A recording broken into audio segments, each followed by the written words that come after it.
Hi friends, ಹುಟ್ಟು ಹಬ್ಬವಾದ್ರೆ love ಪ್ರಪೋಸಲ್ಸ್ಗಳಿಗೆ ಮಕ್ಕಳು ಅಳತ ಶಾಲೆಗೆ ಹೋಗೋದಿಲ್ಲ ಅಂತ ಹಠ ಮಾಡಿದ್ರೆ ಅಷ್ಟೇ ಅಲ್ಲ, ಇನ್ನು ಅನೇಕ ಸಂದರ್ಭಗಳಿಗೆ ಬೇಕಾಗಿರೋದು ಚಾಕ್ಲೇಟ್ಸ್ ಅಲ್ವಾ.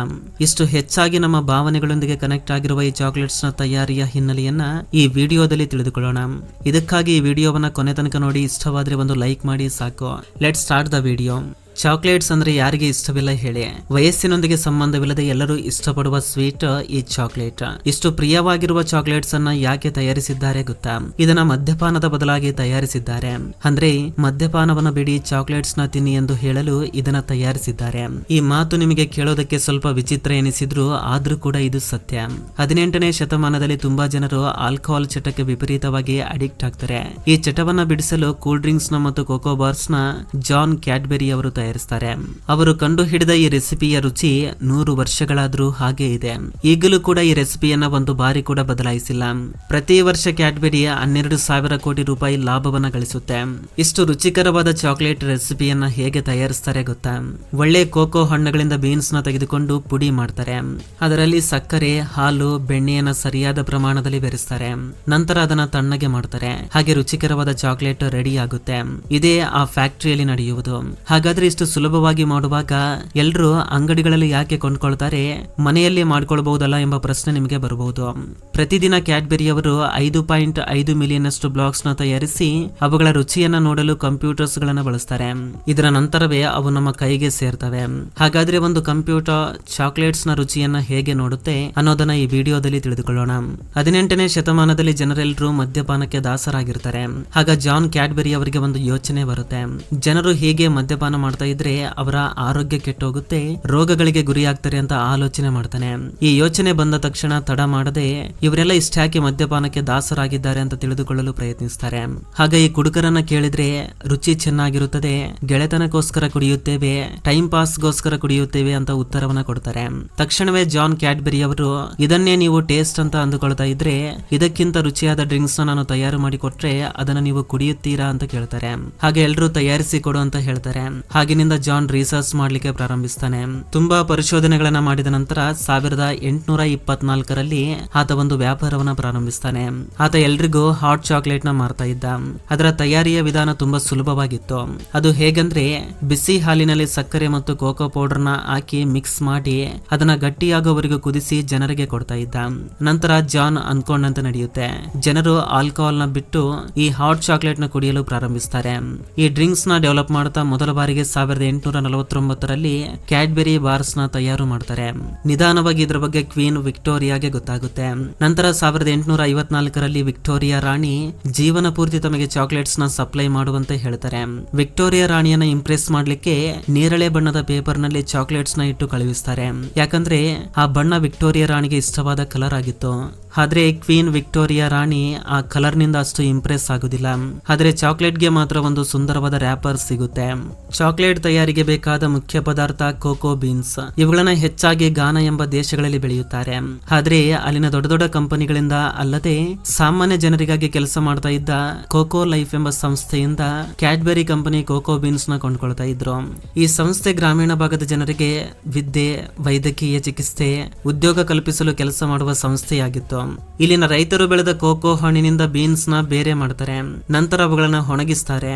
ಅವು ಚೆನ್ನಾಗಿ ಒಣಗಿದ ನಂತರ ಟ್ರಾನ್ಸ್ಪೋರ್ಟ್ ಮಾಡ್ತಾರೆ. ಇನ್ನು ಹಸಿಯಾಗಿದ್ದ ಬೀಜಗಳನ್ನ ಪ್ಯಾಕ್ ಮಾಡಿದ್ರೆ ಬೀಜಗಳು ಕೆಟ್ಟು ಹೋಗ್ತವೆ. ಇದಕ್ಕಾಗಿ ಒಣಗಿದ ಬೀಜಗಳನ್ನ ಪ್ಯಾಕ್ ಮಾಡ್ತಾರೆ. ನಂತರ ಪ್ರಪಂಚದಲ್ಲಿ ಅತ್ಯುತ್ತಮ ತಯಾರಿ ಸಂಸ್ಥೆಯಾದ ಯುನೈಟೆಡ್ ಕಿಂಗ್ಡಮ್ ನಲ್ಲಿರುವ ಪ್ರೊಸೆಸಿಂಗ್ ಪ್ಲಾಂಟ್ ಗೆ ಕಳುಹಿಸ್ತಾರೆ.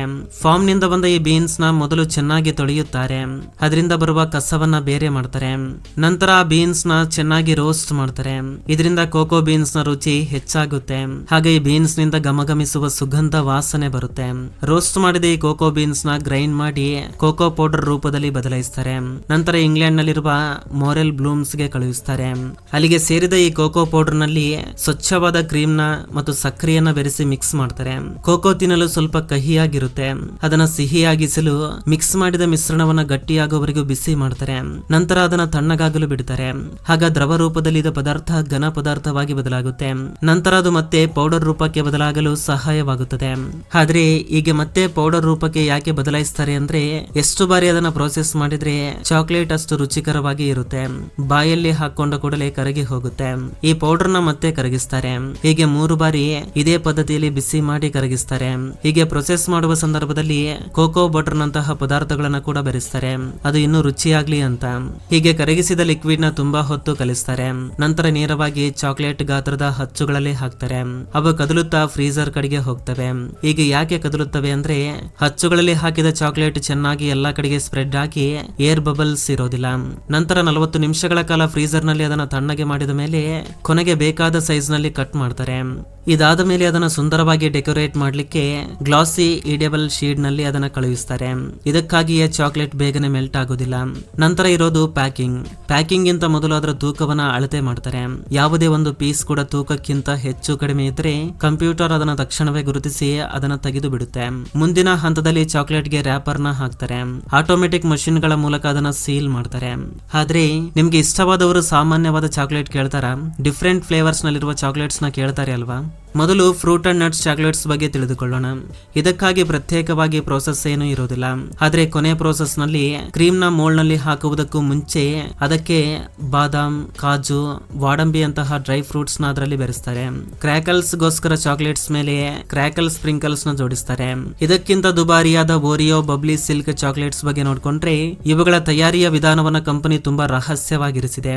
ಅವು ಕಂಪನಿಯ ಪ್ರತ್ಯೇಕವಾದ ರೆಸಿಪಿ ಆಗಿರೋದ್ರಿಂದ ಅವರು ಅವುಗಳ ತಯಾರಿಯ ವಿಧಾನವನ್ನ ತುಂಬಾ ರಹಸ್ಯವಾಗಿ ಇಟ್ಟಿದ್ದಾರೆ.